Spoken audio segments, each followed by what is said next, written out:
Man, so I was right about the broken container? Asked Gregor. Yes, Naviv confirmed it. When Eris was in her lab to receive treatment for his bites, he accidentally upset the container with his wing. It broke. The infected fleas escaped, and both Eris and Naviv were bitten. She said she could not tell Eris what had happened, but that she intended to find some way to give him the cure the next day when she treated his wounds. Only he never appeared. He had gone to look for Luxa and Aurora in the labyrinth. That is when he unknowingly spread the plague to the Nars, said Marith. Where is Naviv? Asked Gregor. Gone. She has been executed. The tribunal passed judgment while you were sleeping, and she was found guilty of high treason. It all happened very quickly, said Marith. You mean she's dead? Gregor had thought they would lock her up in the dungeon, not kill her. What good did that do? Yes, it was the most serious of crimes, said Marith. Did Luxa go to the trial?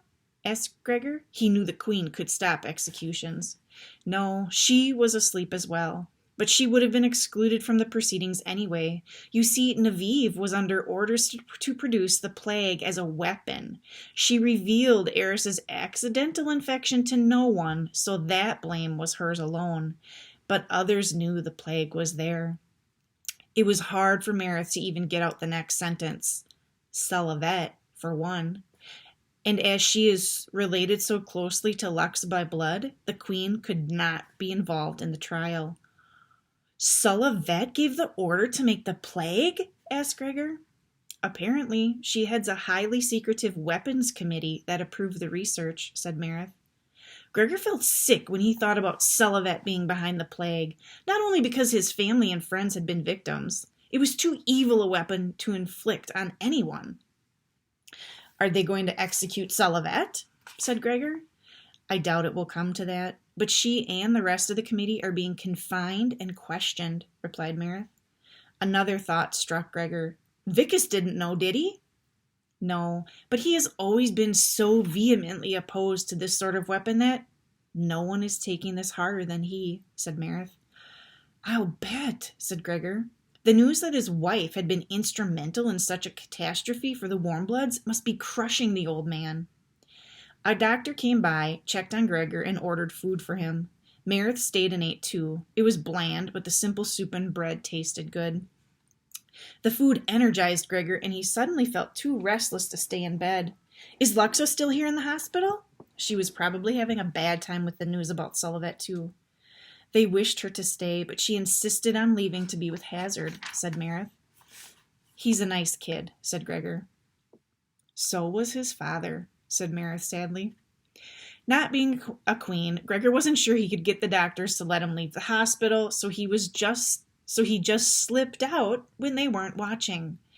He had to admit it might not be the best idea. His whole body hurt inside and out, but his muscles loosened up a little as he moved, even if his stitches tugged more. It must be the middle of the night. No one was in the nursery, but he knew Dulcet would have made sure that Boots was in good hands. He wandered around until he found a guard and asked for directions to Lux's room. The guard looked a little unsure, but led him through the palace to the royal wing. It was, as Gregor expected, very ornate and had several sets of sentries, guards, posted around. After waiting for a few minutes, he was allowed to enter. He'd never seen where Luxa lived. She greeted him in a big living room with a fireplace, and he could see that several rooms led off of it. It was like she had a big fancy apartment to herself. He thought of his bedroom, which was actually a storage space at home. Wow, is this whole place yours? He asked. Since my parents were killed, she said. She adjusted one of her many bandages as her eyes swept the room. Gregor suddenly felt incredibly grateful for his apartment, which was overpacked with people he loved. But now Hazard will live here with me. Her face brightened at the thought. How is he doing? Asked Gregor.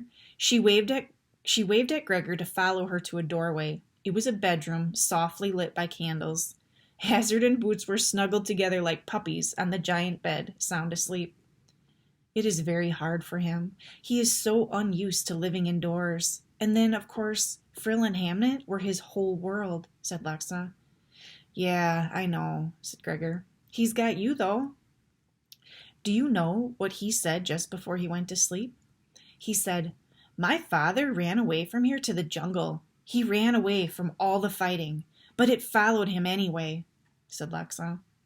Like my grandma said to me about the prophecy, I could try and run away from it, but it would find me, said Gregor. Vicus says that wars find everyone, said Lexa. She picked up something from a dressing table and held it out for Gregor to see.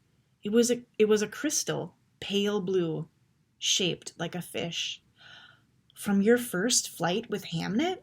He asked. Yes, it really does look remarkably like a fish, does it not? She said.